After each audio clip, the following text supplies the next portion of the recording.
Right, so Croatia. England deserved the game. They defended very well. They played them off the park. It was a great performance. And they limited Croatia to very little chances. A tactical masterclass from Gareth Southgate. Scotland. A tactical disaster class from Gareth Southgate, bringing off their best players. The Scots nearly getting a win. They gave it everything. England, absolutely horrendous and poor and sloppy and fortunate to get a point. Czech Republic game wasn't great from England, but Bukayo Saka and Jack Grealish outstanding in their performances, driving at the opposition. Harry Kane still not quite sharp enough, maybe got the Man City rumour on his mind, but they managed England to win the group and top the group in very dramatic style, but at the end of the day they did it, and none conceded in the group stage, but only two scored, and by one man, Raheem Sterling. So a historic rivalry awaits for England when they take on Germany with that game on Tuesday at 5 o'clock. But I'm going to review the matchup between England and Czech Republic that took place on Tuesday. So, all in all, it was not a great performance from Southgate's men, but you kind of understand it because they were already through, they'd qualified. They want that top spot, of course, and they won professionally enough to get that top spot. But the performance wasn't amazing. Czech Republic were, not necessarily always in the game, but they had little flashes of moments. It's Thomas Souček, where he really should be getting it on target, but the ball kind of falls to him in a favourable position. Jordan Pickford didn't get tested a lot on Tuesday, but, it's no reason that Czech Republic couldn't have got back in the game at certain points. England defensively, not too bad, but just it was interesting to see Harry Maguire come back and slot in. He kind of did seem like he'd never been away in that respect, that he fitted in so comfortably. But, it's about how can England now play the big teams? How can they take on Germany? Because that kind of game is going to ultimately, get them up the rankings in the world, and it's going to tell all the difference because, playing Scotland, no disrespect to them, is very different to playing Germany. So, if Germany go for this, then it will be tough. But Germany are a weak team at the minute, if you consider their previous sides. And at the end of the day, England, will have a lot more honour going out to a team like Germany than to a team like Iceland or to a team like Ukraine that they have done in the past. So it is what it is. It's a big rivalry renewed, and it's going to be an exciting game, that's for sure. If it goes to penalties, then England fans will be tearing their hair out and thinking Germany will get through on penalties once again. And Gareth Southgate knows that is a personal, goal for him. After he misses that penalty against Germany in Euro 96, he'll want to really correct those mistakes. And if they do get it to penalties, then find a man who can step up and be the hero to take that penalty and put it away to help the team get through into the quarterfinals. But it will be very, very difficult for England. Germany, there's no doubting their talent, and they've got a lot of young, exciting players coming through. Musiala is one of them. Leroy Sané is another who's not really had much of a look in at these Euros, which just shows Germany's current squad depth is quite impressive.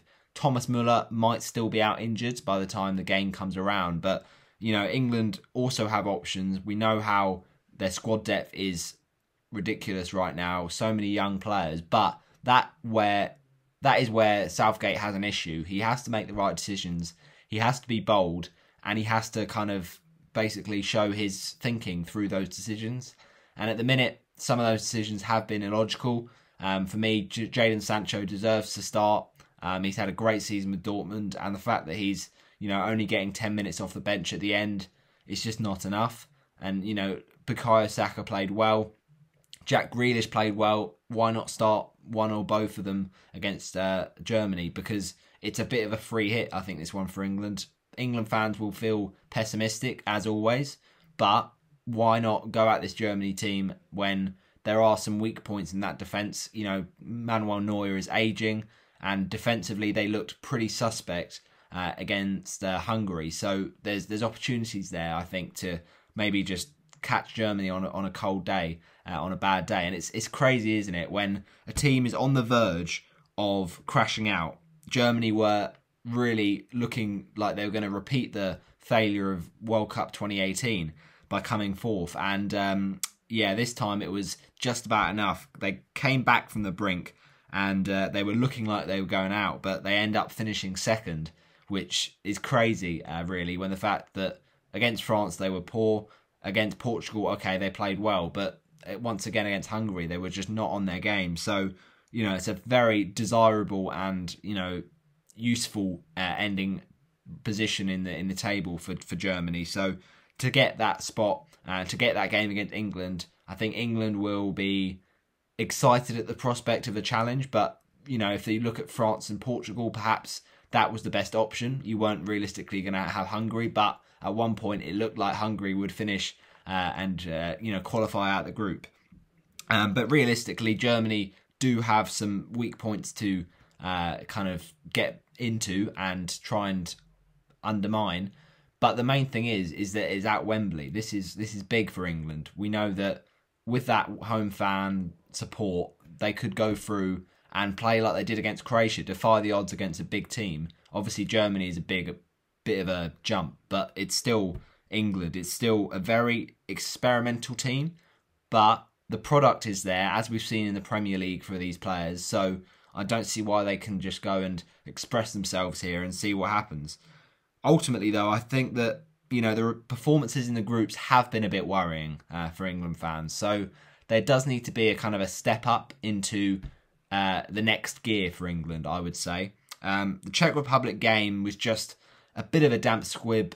Certainly, I'd say more in the second half, because after England scored, Czech Republic didn't look completely motivated to get back into it. And England had the odd opportunity there, but it was quite quiet. And, Henderson came on and actually played quite well, coming back from injury. Scored, of course, but then of course he gets it ruled out because he can never score an England goal.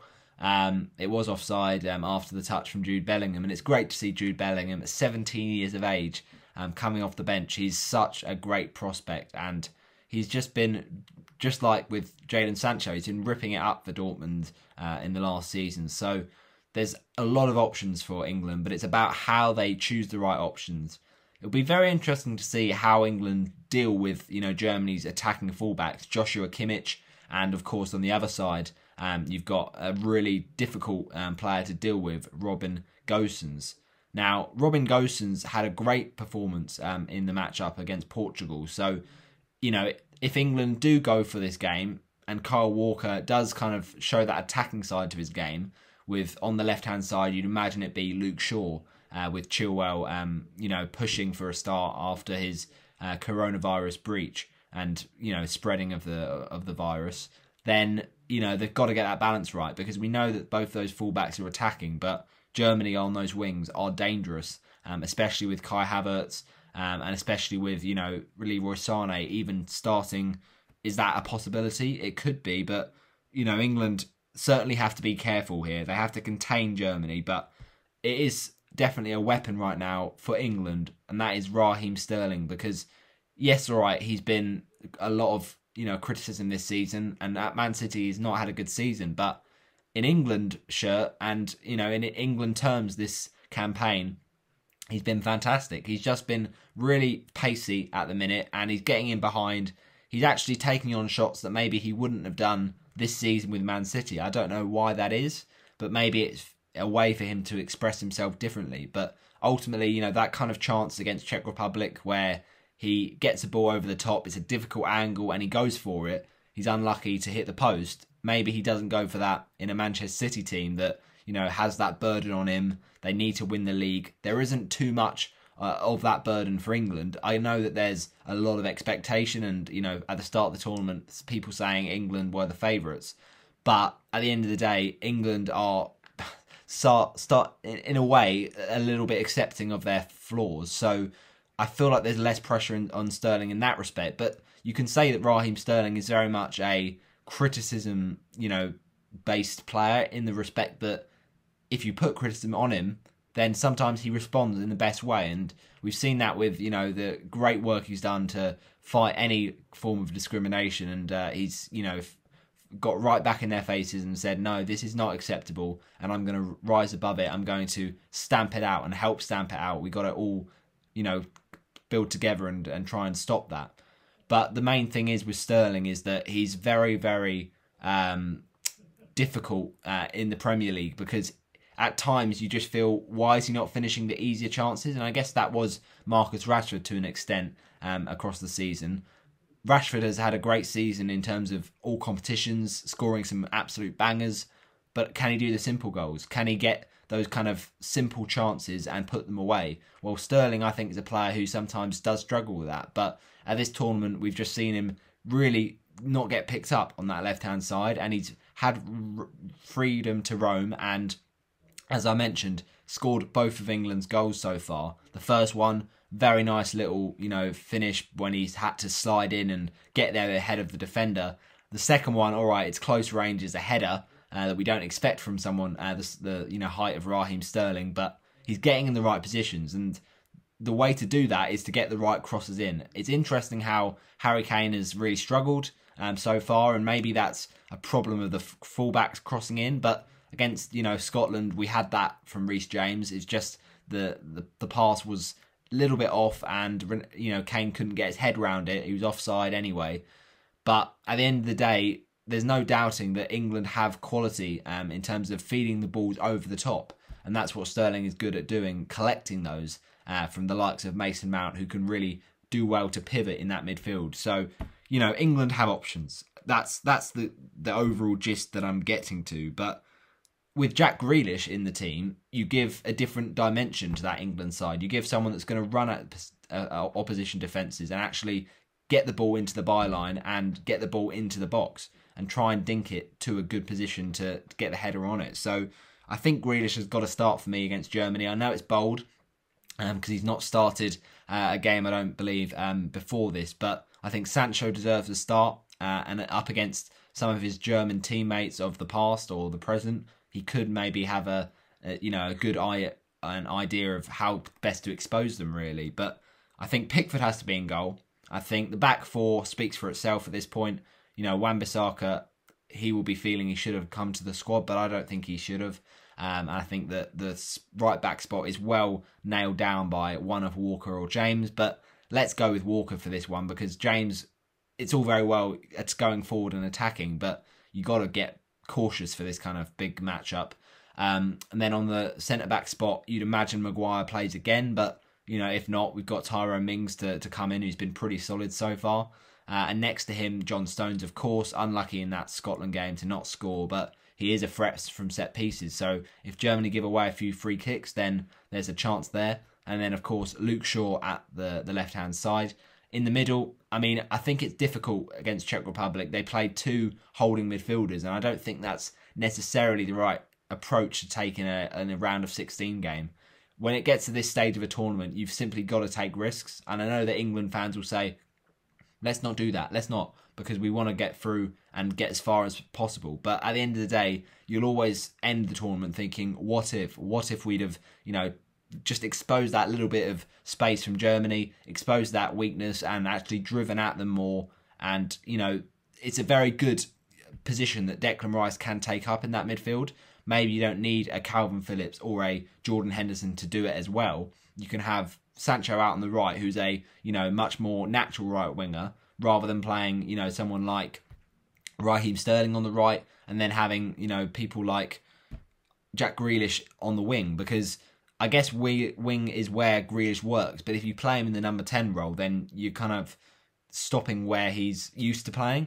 So if you play Rashford, then you maybe play him on the left, but if you play Sterling, then maybe he goes on the left too. So there's a few different scenarios and alterations that England can make, but I think it's just about getting that right balance. And I don't know, it's difficult with Southgate because he can't just always, give in to the fans, but sometimes listen to what the fans say, because at least we'll say, all right, fair enough, Gareth Southgate, if we go through this Germany game and, you know, we only play a pretty average performance, then we change it for the second game. But it is risky to do that, because if we get it wrong this time, there's no going back. You're out of the tournament. So it's an interesting conundrum, I think, for Gareth Southgate to play Germany and try and, you know, get ways round of this Germany team to try and get the win, which would be a really good win, I think. Germany is still a strong team, but it really is a biggie at Wembley. So make sure, for those interested in England, to tune in on Tuesday. I do believe it's on ITV, but it could be BBC. I could be wrong. I think it is BBC, actually. So, yeah, it's very much an unexpected game. When you see that Hungary match, it looked like Germany were going to be out. But at the end of the day, they were very, very poor versus Hungary. So there's a chance here for England. It's just whether they can keep their nerve and not lose track of what they're doing. But thanks for watching my review. I've got to say it was a great goal from Raheem Sterling, assisted by Jack Grealish. As I mentioned, not a lot going on in that Czech Republic game. And yeah, a few little scrambles for Czech Republic. The shot from, you know, long range from Holis was really good. Great save from Pickford. But there was not a lot going on in the game, and it was a fairly routine win. Just a bit more exciting and ambitious, you know, forward play would probably be what England fans would want. But how conservative do you play? How, you know, exciting and nervously bold and risky do you play at this stage of a tournament? Well, it's about whether you think you can realistically beat Germany. I think England have a chance. I think Germany will win. Maybe in extra time. It'll be that kind of tight, nervy game. But I do feel that there's an opportunity here for England, with Germany just slightly off the boil compared to, you know, recent squads. So thanks for watching. See you later.